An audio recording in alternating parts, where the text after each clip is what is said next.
यीशु सहाय। आइए आज के रविवारी आराधना को आरंभ करते हुए हम साक्षी वाणी से गीत गाएंगे। साक्षी वाणी गीत नंबर 125। साक्षी वाणी गीत नंबर 125।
परमेश्वर पिता और पुत्र और पवित्र आत्मा के नाम से आमीन। हमारी सहायता ईश्वर के नाम से है जिसने स्वर्ग और पृथ्वी को सृजा। स्तुति होवे पिता को और पुत्र को और पवित्र आत्मा को, जैसा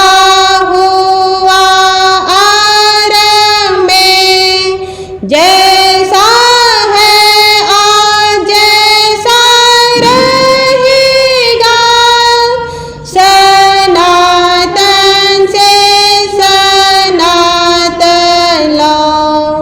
आमीन। हम ईश्वर के सामने अपने पापों को दीनताई से मान लेवें। हे सर्वशक्तिमान ईश्वर दयालु पिता, हम दीनताई से अपने सब पाप और अपराधों को तेरे सन्मुख मान लेते हैं। तो अपने प्रिय पुत्र हमारे प्रभु यीशु ख्रीष्ट के कारण हम पर दया दृष्टि कर और हमारे सब पापों को क्षमा कर। आमीन। प्रभु हम पर दया कर।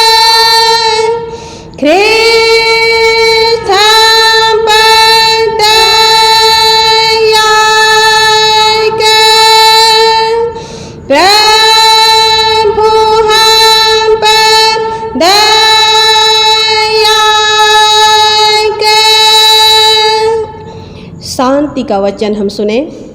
प्रभु कहता है, पहाड़ सरक जाएंगे और पहाड़ियाँ हिल जाएंगी, पर मेरी दया तेरे पास से न सरकेगी और न मेरे कुशल की वाचा हिलेगी। परमेश्वर तेरा दया करने हारा कहता है। आमीन। आमीन।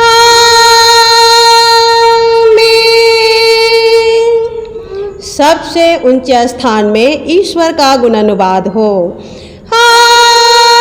पृथ्वी पर कुशल और मनुष्य में प्रसन्नता हो।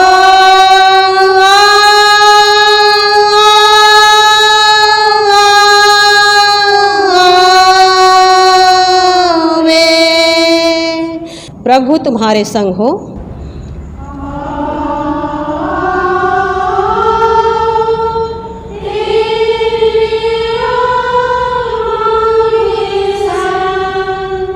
हम प्रार्थना करें। हे प्रिय प्रभु स्वर्गवासी पिता, हम तेरा धन्यवाद करते हैं कि तू अपनी कृपा से हमारा विनाश नहीं चाहता है, परंतु कि हम अपना मन तेरी ओर फिराएं और बच जाएं।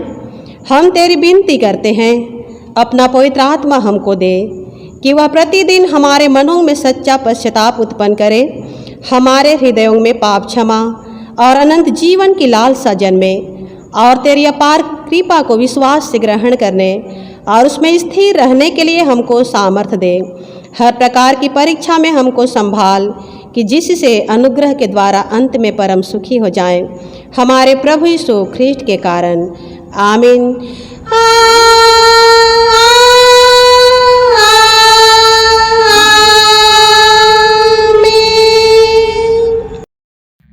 आज के लिए ठहराया गया पवित्र पाठ वचन हम सुनेंगे, जो हमें मिलता है प्रेरित क्रिया अध्याय 17 पद संख्या 16 से 34।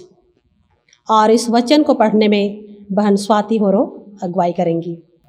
जब पौलुस एथेंस में उनकी बाट जो रहा था, तो नगर को मूर्तों से भरा हुआ देखकर उसका जी जल गया।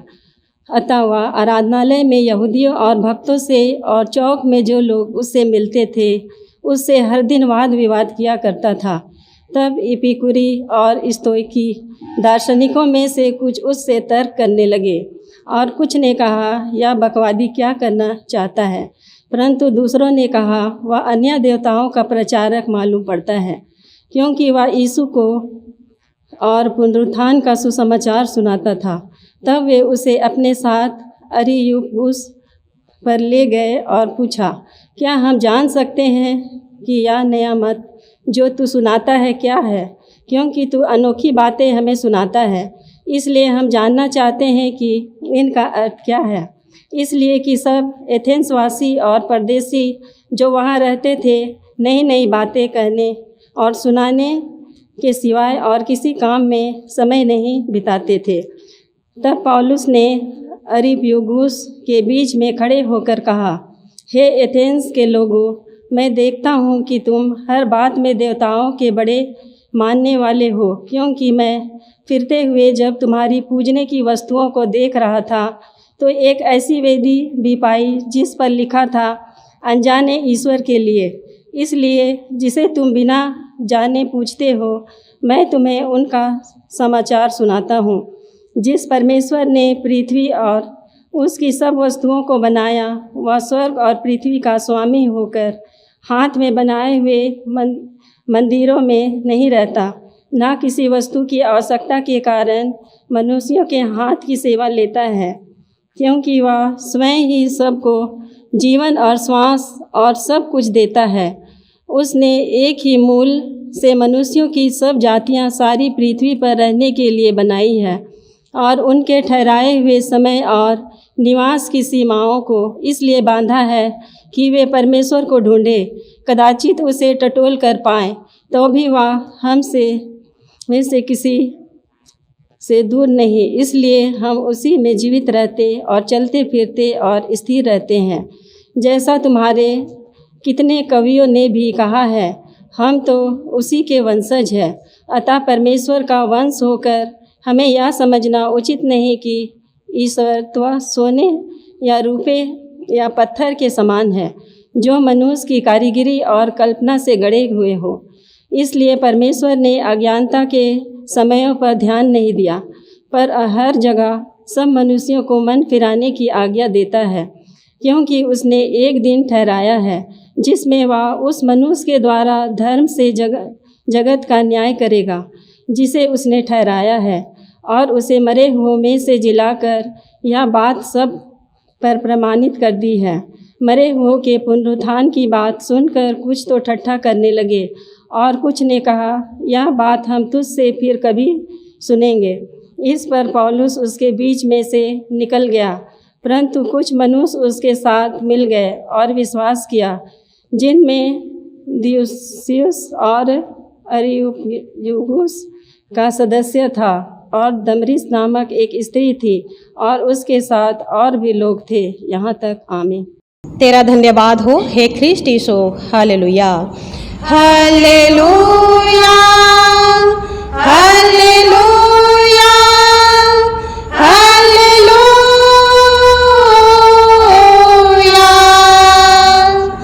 अब हम समस्त क्रिस्टियानी कलीसिया के संग अपना महापवित्र विश्वास वाक्य मान लेके यूँ कहें, मैं विश्वास करती हूँ परमेश्वर पिता पर, जो स्वर्ग और पृथ्वी का सर्वशक्तिमान सृजनहार है, और उसके एकलौते पुत्र अपने प्रभु यीशु ख्रिस्त पर, जो पवित्र आत्मा से गर्भ में आया, कुंवारी मरियम से उत्पन्न हुआ, पंतुस पिलातुस की आज्ञा से दुख उठाया, क्रूस पर चढ़ाया गया, मर गया और गाड़ा गया, पाताल में उतरा, तीसरे दिन मृतकों में से जी उठा, स्वर्ग पर चढ़ गया और परमेश्वर सर्वशक्तिमान पिता के दाहिने हाथ बैठा है, जहाँ से वह जीवितों और मृतकों का विचार करने को फिर आएगा। मैं विश्वास करती हूँ पवित्र आत्मा पर, एक ही पवित्र क्रिस्टियानी कलीसिया, पवित्रों की संगत पर, पापों की क्षमा, देह के जी उठने और अनंत जीवन पर। आमीन।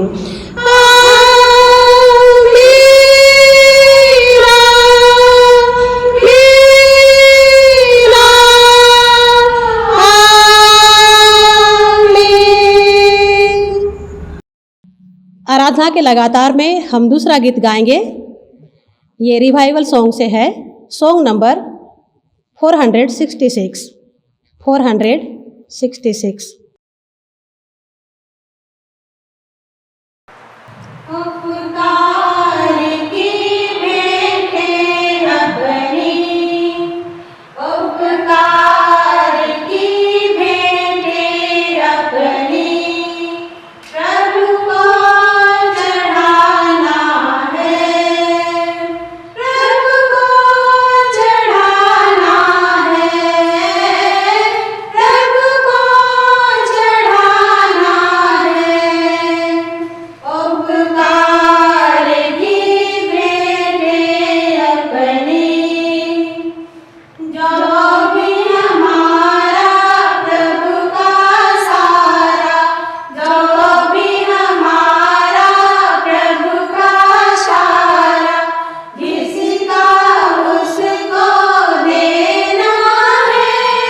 तुम्हें हमारे पिता ईश्वर और प्रभु यीशु ख्रिस्ट की ओर से अनुग्रह और शांति बहुतायत से मिले। आमीन। हम प्रार्थना करें। सर्वशक्तिमान अनुग्रहकारी पिता परमेश्वर, तेरे महान प्रेम और अनुग्रह के कारण हम आज एक नए जीवन के साथ तेरे नाम की महिमा के लिए उपस्थित हो पाए हैं। हे पिता, तू अनुग्रहकारी परमेश्वर है, दयालु और कृपालु परमेश्वर है। हमारे पापों को क्षमा करते हुए हमें एक नए जीवन के साथ अपने नाम की महिमा के लिए सीधा तैयार किया। और इस घड़ी अपने पवित्र वचन के माध्यम से हम हर एक से बातचीत करना चाहता है। भविष्य जीवन को संवारने के लिए प्रभु हमें शिक्षा के तौर पर अपने पवित्र वचन को देना चाहता है। हमारी सहायता कर कि प्रभु हम तेरे पवित्र वचनों को सुने, सीखें और उसके अनुसार चलने वाले बन सकें। महान पिता परमेश्वर, हमने अब तक के जीवन में जो भी गुनाह किया है क्षमा चाहते हैं। दीनताई की प्रार्थना यीशु नाम में सुन और ग्रहण कर। आमीन। आज के लिए ठहराया गया पवित्र उपदेश वचन हम सुनेंगे जो हमें मिलता है लुक्का रचित सुसमाचार उसका 16वां अध्याय पहले पद से लेकर 13 पद तक। फिर उसने चेलों से भी कहा, किसी धनवान का एक भंडारी था और लोगों ने उसके सामने उस पर यह दोष लगाया कि वह तेरी सारी संपत्ति उड़ाए देता है। अतः उसने उसे बुलाकर कहा, यह क्या है जो मैं तेरे विषय में सुन रहा हूँ? अपने भंडारीपन का लेखा दे, क्योंकि तू आगे को भंडारी नहीं रह सकता। तब भंडारी सोचने लगा, अब मैं क्या करूँ, क्योंकि मेरा स्वामी अब भंडारी का काम मुझसे छीन रहा है। मिट्टी तो मुझसे खोदी नहीं जाती और भीख मांगने में मुझे लज्जा आती है। मैं समझ गया कि क्या करूँगा, ताकि जब मैं भंडारी के काम से छुड़ाए जाऊँ तो लोग मुझे अपने घरों में ले लें। तब उसने अपने स्वामी के देनदारों को एक एक करके बुलाया और पहले से पूछा, तुझ पर मेरे स्वामी का कितना कर्ज है? उसने कहा, 100 मन तेल। तब उसने उससे कहा, अपना खाता बही ले और बैठकर तुरंत 50 लिख दे। फिर उसने दूसरे से पूछा, तुझ पर कितना कर्ज है? उसने कहा, 100 मन गेहूँ। तब उसने उससे कहा, अपना खाता बही लेकर 80 लिख दे। स्वामी ने उस अधर्मी भंडारी को सराहा कि उसने चतुराई से काम किया है, क्योंकि इस संसार के लोग अपने समय के लोगों के साथ रीति व्यवहारों में ज्योति के लोगों से अधिक चतुर हैं। और मैं तुमसे कहता हूँ कि अधर्म के धन से अपने लिए मित्र बना लो, ताकि जब वह जाता रहे तो वे तुम्हें अनंत निवासों में ले लें। जो थोड़े से थोड़े में सच्चा है वह बहुत में भी सच्चा है, और जो थोड़े से थोड़े में अधर्मी है वह बहुत में भी अधर्मी है। इसलिए जब तुम अधर्म के धन में सच्चे ना ठहरे तो सच्चा धन तुम्हें कौन सौंपेगा? और यदि तुम पराये धन में सच्चे ना ठहरे तो जो तुम्हारा है उसे तुम्हें कौन देगा? कोई दास 2 स्वामियों की सेवा नहीं कर सकता, क्योंकि वह तो एक से बैर और दूसरे से प्रेम रखेगा, या एक से मिला रहेगा और दूसरे को तुच्छ जानेगा। तुम परमेश्वर और धन दोनों की सेवा नहीं कर सकते। आमीन। प्रभु में प्रिय ख्रिस्ट विश्वासी भाई तथा बहनों, हमारे घर में एक नौकर था जो बैलों को चराने के लिए हमेशा ऐसे जगह में ले जाया करता था जहां उसको ज़्यादा परिश्रम करना ना पड़े, जहां वह आराम से बैठ सके और चरवाही का काम कर सके। बैलों के पेट देख करके उसकी चरवाही के तरीके का पता साफ चलता था। एक दिन मेरा भाई बोला कि हमेशा तुम उसी टोंगरी में चराने के लिए ले जाते हो, सब बैल का पेट चिपटा दिख रहा है, ये तो भूखे ही हैं। तो बड़ी ही चतुराई से जवाब दिया कि कितनों भी खाने से बैल का पेट थोड़ा खाली ही दिखता है, गड्ढा ही दिखता है। आज के पवित्र वचन में जो दृष्टांत है कुछ इसी तरह से हम आज के दृष्टांत में पाते हैं। इस दृष्टांत में एक भंडारी के विषय में पाते हैं जिसे बोलचाल की भाषा में हम प्रबंधक कह सकते हैं। यहाँ जो धनवान का प्रबंधक है अर्थात मालिक के पास के संपत्ति का हिसाब किताब रखने वाला व्यक्ति है, ये कुछ अलग तरीके का काम कर रहा था। इस दृष्टांत में उसे हम पाते हैं। यहाँ धनवान का प्रबंधक मालिक के पास के संपत्ति का लेखा जोखा रखने वाला था, लेकिन ठीक से वह लेखा जोखा नहीं रख पा रहा था, और जिसके बारे मालिक सुनता है, दूसरों से सुनता है कि वो उसका संपत्ति उड़ा रहा है, उसकी संपत्ति को वह बर्बाद कर रहा है, अर्थात जो करना चाहिए वो ना करके वो उल्टा पुल्टा कार्य कर रहा है। कभी कभी मालिक के ना रहने पर, मालिक के कहीं चले जाने पर नौकर कहते कि अरे अभी मालिक नहीं है, मालिक नहीं है इसलिए थोड़ा सा हम आराम करते हैं, या तो मालिक नहीं है इसलिए हम कोई कुछ लेने आया है तो उसे हम कुछ ज़्यादा ही दे देते हैं, ऐसा लोग करते हैं। या तो डॉक्टर आज राउंड पर नहीं आ रहे हैं, नर्स भी अपना मनमानी करते हैं, एचएम के नहीं रहने पर टीचर्स की मनमानी। ऐसा हम बहुत सारे क्षेत्रों में देखते हैं कि मालिक अगर ना रहे तो उनके नीचे जो काम करने वाले होते हैं वे आराम फरमाते हैं या कहीं चले जाते हैं या बैठ करके वे बकबक करते हैं। इस तरह की बातें हम देखते हैं, सुनते हैं, हमें देखने सुनने को मिलती है।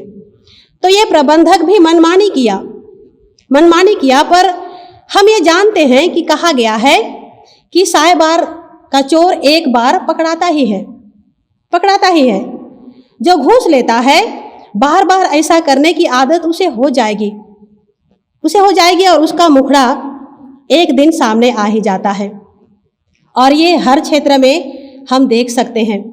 आलस्य करने वाला इसी आदत के चलते एक दिन पछताता है, क्योंकि वो आलसी वो समय को नहीं पहचानता है और समय को ध्यान नहीं करने के कारण से मौसम का ख्याल नहीं रहेगा कि मुझे समय पर काम करना है, और जिसके कारण से वो बाद में पछताता है।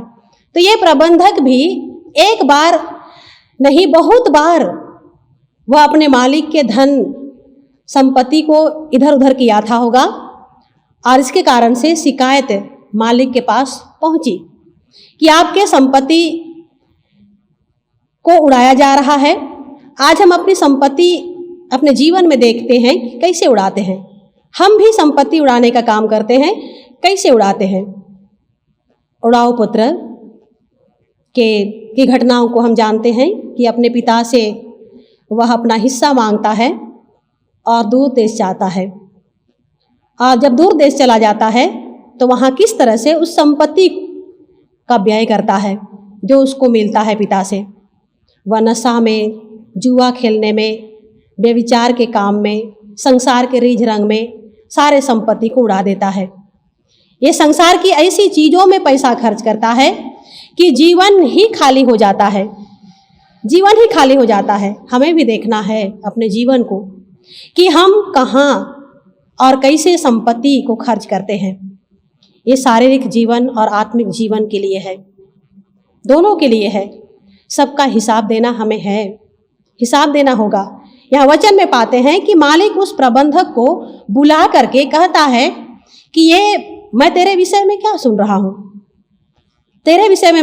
रहा हूँ, और उससे हिसाब मांगता है, बोलता है कि मुझे हिसाब तू दिखा।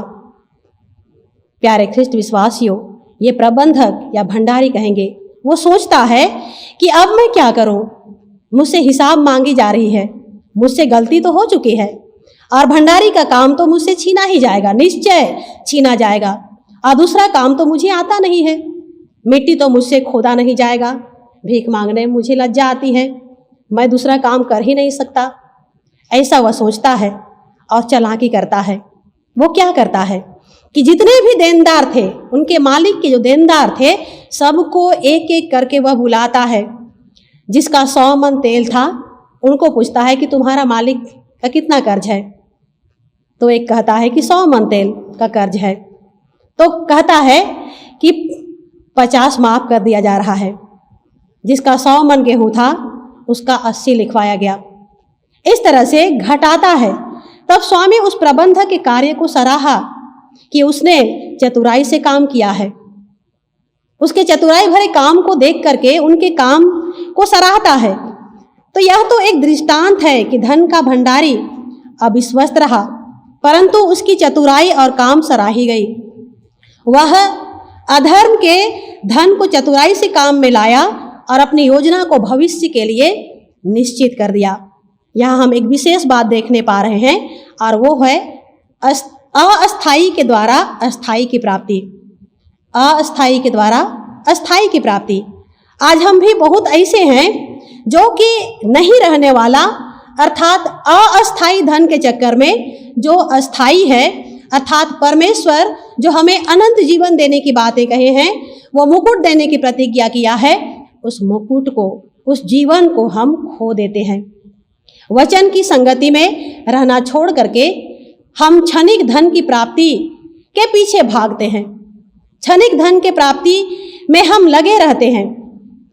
लेकिन पुराने नियम में एक व्यक्ति है जिसका नाम यूसुफ है। यूसुफ के जीवन को हम देखें कि वो पूरे मिस्र देश का प्रधानमंत्री ठहराया गया। पूरे देश का, मिस्र देश का प्रधानमंत्री ठहराया गया। उत्पत्ति 41 अध्याय के 48 पद में पाते हैं कि वह सुकाल के 7 वर्षों में भोजन वस्तु जो मिस्र देश में होती थी जमा करके नगरों में रखता चला गया। पर परमेश्वर के साथ भी वह चलता था। धन भी कमाया, धन के पीछे भी गया, लोगों के हित के लिए वह उस धन को जमा करने का काम किया, लेकिन परमेश्वर को भूल नहीं गया। उस धन को देख करके वह परमेश्वर को भूल नहीं गया। वो परमेश्वर के साथ साथ भी चलता रहा, परमेश्वर के प्रति विश्वस्त वह बना रहा और साथ ही फिरौन के प्रति भी वह विश्वस्त बना रहा। वो धन देखकर परमेश्वर को भूल नहीं गया। प्यारे ख्रिस्ट विश्वासी भाई तथा बहनों, हम बाइबल में और एक पात्र को पाते हैं, यहूदा इस्करियोती। उनके पास प्रभु के काम जो फैलते गए और जिसके कारण से धन आने लगे और उसका लेखा जोखा वह लेता था, लेकिन उस धन को देख करके उनका नीयत खराब हो गया और अपने स्वामी तक को बेच डालने से वो नहीं हिचका। आज इसके कारण से वो अपने जीवन को अंततः बर्बाद कर डाला। आज यूसुफ का जीवन हमारे लिए और ये यहूदा इस्करियोती का जीवन भी हमारे लिए एक सीख है। यूसुफ का जीवन हमारे लिए एक शिक्षा है। आज के वचन में पाते हैं कि भंडारी ने तो अपने मालिक का विश्वास को ठोकर दिया, उनके प्रति अविश्वस्त बना रहा, लेखा देना पड़ा। हमें भी अविश्वस्त रहना या तो बनना नहीं है, पर अपने जीवन के लिए जो योजना है उस योजना को सफल बनाने की ओर यहाँ पर जो वचन अगुवाई दिया है, हम उस ओर बढ़ें। आज हम परमेश्वर के भंडारी हैं, इसलिए हमें विश्वस्त पूर्वक कार्य करने की आवश्यकता है, कार्य करना है। मालिक का प्रबंधक तो विश्वासघात किया, जैसा वो चाहता था वैसा नहीं किया। आज हम सब हमारे मालिक, हमारे उस प्रभु के भंडारी हैं। हमें भंडारी नियुक्त किया है। हम सभी मसीह के भंडारी हैं और भंडार में विभिन्न प्रकार के धन हैं। सुसमाचार है, पवित्र वचन है, धन है, समय है, योग्यता है, गुण है। ये सब हमें प्रभु की ओर से दी गई है। हमें इन सारी चीज़ों में विश्वस्त बने रहने की आवश्यकता है। जैसे एक टीचर जिनके पास पढ़ाने का सुंदर गुण है, वो अगर सही ढंग से ना पढ़ाए तो बच्चों के भविष्य को वह अंधकार बना सकता है। लेकिन अपने गुणों का प्रदर्शन वो अपने बच्चों के पास करता है तो बहुत सारे बच्चों का भविष्य बनता है। दूसरी बात, यहाँ वचन कहता है कि अधर्म के धन से दोस्त बना लो। अधर्म के धन से दोस्त बना लो, अर्थात नाशवान धन या सांसारिक धन से दोस्त बनाना है, या कहें इससे भी भलाई के कार्य करने की आवश्यकता है। अधर्म का धन यानी सांसारिक धन, इस संसार के धन से दोस्त बनाने की बातें हैं। आज हमें भंडारीपन का काम किसी ना किसी रूप में एक एक को मिला हुआ है, हम हर एक कोई को मिला हुआ है। हमें सिर्फ मसीही भंडारीपन ही नहीं पर और भी बहुत सारा है जिसका भंडारीपन हमें मिला हुआ है और जिस पर विश्वस्तता से कार्य करना है। जैसे हम माता पिता हैं, माता पिता को एक विशेष जवाबदेहित्व दिया गया है कि अपने परिवार को समेटे, बाल बच्चों की सही अगुवाई करें, सही परवरिश करें। ये भंडारीपन मिला हुआ है। जवान युवतियों को अलग तरह का भंडारीपन मिला हुआ है, चर्च के अगुओं को अलग भंडारीपन मिला हुआ है, पंच को, प्राचीन को, संडे स्कूल के अगुओं को, हर एक लोगों को अलग अलग तरह का भंडारीपन मिला हुआ है। हमें उसे पहचानना है और साथ ही साथ सतर्कता बरतते हुए हमें काम करने की आवश्यकता है, क्योंकि हमें सभी बातों का लेखा देना होगा। प्रभु के सामने हमें खड़ा होना होगा। मालिक इस प्रबंधक का लेखा लिया, निकाले जाने का खतरा इस प्रबंधक के जीवन में आई, पर वो अपने काम से बाकी जीवन को सुरक्षित कर लिया। आज हमें भी इस क्षणिक जीवन में रहकर ही भविष्य या तो आगे के लिए तैयारी करना है, क्योंकि सभी बातों का हमें लेखा तो देना ही है। हम ऐसे संसार में हैं, हमें हमेशा सतर्क रहना है, तैयार रहना है और उस अनंत निवास में ले जाने के लिए, पहुंचाए जाने के लिए हमें हमेशा तैयार रहने की आवश्यकता है। पौलुस जब घूम रहा था एथेंस शहर में, वहाँ के लोग अपने बनाए हुए देवी देवताओं की उपासना करते थे। जगह जगह उन देवी देवताओं के लिए घर बनाया हुआ था, मंदिर बनाया हुआ था जिसकी वे लोग पूजा करते थे। लेकिन पौलुस ये भी देखता है कि वहाँ पर अनजाने ईश्वर के लिए भी एक वेदी है। बहुत सारे वेदी हैं, लेकिन अनजाने ईश्वर के लिए वेदी है। उसी को सहारा लेकर के वहाँ के लोगों को वह सुसमाचार, यीशु का सुसमाचार सुनाता है कि यहाँ पर मैं घूमते हुए देख रहा था कि अनजाने ईश्वर के लिए वेदी बनाया हुआ है, वो ईश्वर का मैं प्रचारक हूँ। और वो ये बताने का प्रयास करता है कि जिस देवी देवता की तुम उपासना करते हो उसको तुम आप ही अपने हाथों से बनाते हो, और वो ना तो देख सकता है ना तो सुन सकता है। लेकिन मैं जिस प्रभु का सुसमाचार सुना रहा हूँ वो जीवित परमेश्वर है, वही उद्धार करता है, वही स्वर्ग और पृथ्वी की रचना किया है, सारे संसार को बनाया है। और इस बात को सुन करके बहुत सारे लोग उस सुसमाचार को सुन करके प्रभु के पीछे हुए, लेकिन बहुत सारे लोग उल्टे फिर गए, पौलुस को भला बुरा कहने लगे। प्यारे ख्रिस्ट विश्वासी भाई तथा बहनों, हम जब तैयारी करते हुए सही रास्ते पर सही काम करते हुए आगे बढ़ने का प्रयास करेंगे, ऐसी ही परिस्थितियां हमारे जीवन में जुड़ेंगी। लेकिन हमें जो काज दिया गया है, जो जवाबदेहित्व दिया गया है, जो भंडारीपन दिया गया है, हमें उसे समझना है, पहचानना है और काम करना है। प्रभु आप भी इसमें हमारी सहायता करें। आमीन। हम प्रार्थना करें। हे महान अनुग्रहकारी पिता परमेश्वर, इस घड़ी हृदय से तुझे धन्यवाद देते हैं कि फिर से एक बार स्वस्थ जीवन के साथ अपने पास आने का मौका दिया। अपने पवित्र वचन के माध्यम से हम हर एक से बातें की, अपनी पवित्र इच्छा को प्रकट किया, तुझे जानने और समझने का मौका दिया। धन्यवाद हो प्रभु। हम चाहते हैं कि वचन रूपी मन्ना आज हमें जो तूने दिया है, इससे हमें बल मिले। तेरा वचन हमारे पाँव के लिए दीपक और हमारे मार्ग के लिए उजियाला बन जाए। यीशु नाम में हमारी प्रार्थना को बोलकर आमीन।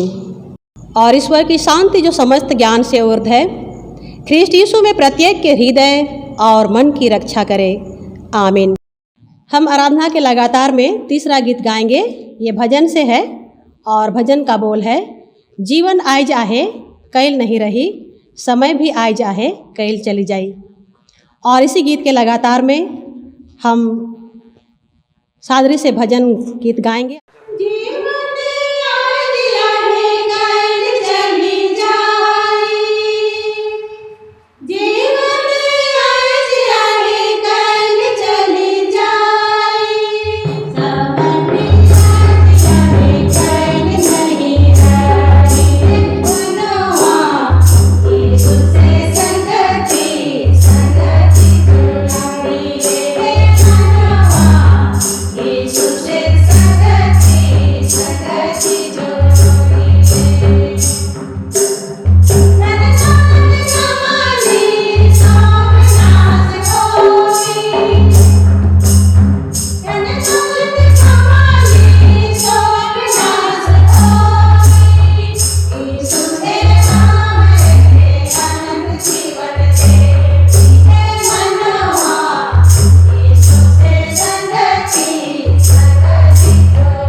फूल लेके सुंदर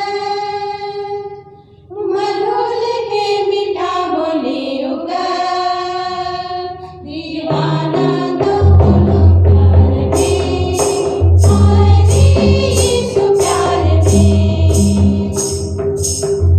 दीवाना तो बोलो प्यार में आए रे यीशु प्यार में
आइए हम प्रार्थना करें।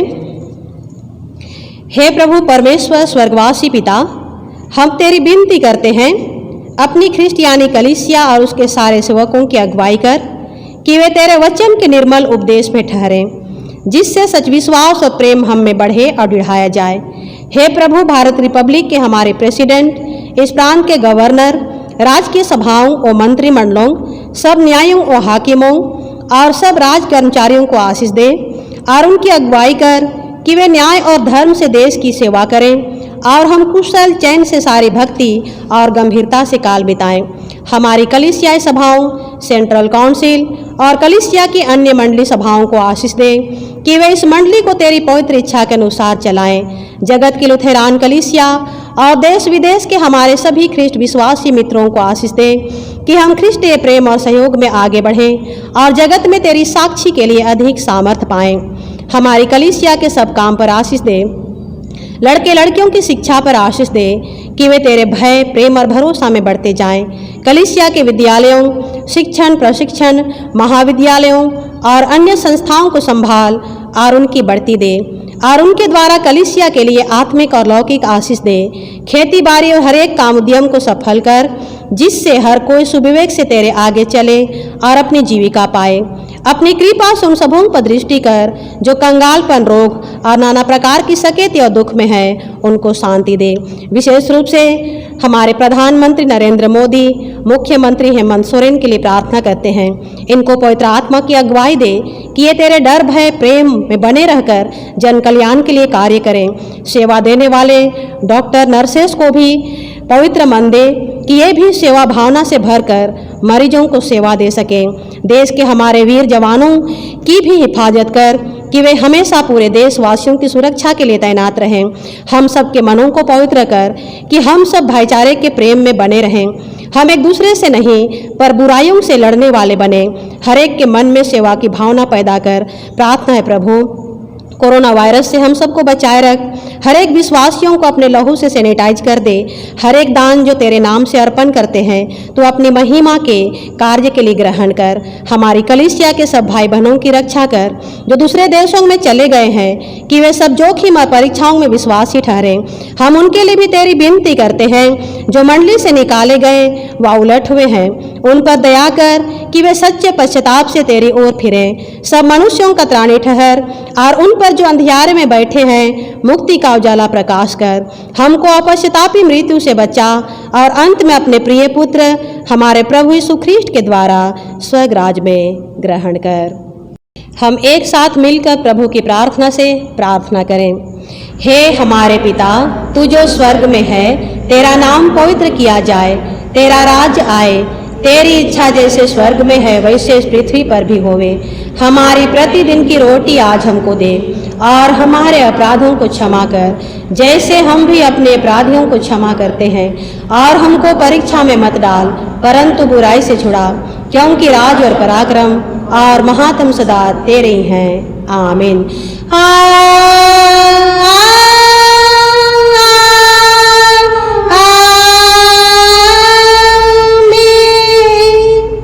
अब त्रिएक ईश्वर का आशीर्वाद विश्वासी और दीन मन से हम सब ग्रहण करें। परमेश्वर तुझे आशीष देवे और तेरी रक्षा करे। परमेश्वर अपना मुख तुझ पर प्रकाश करे और तुझ पर अनुग्रह करे। परमेश्वर अपना मुख तुझ पर प्रकाश करे और तुझे कुशल देवे। आमीन।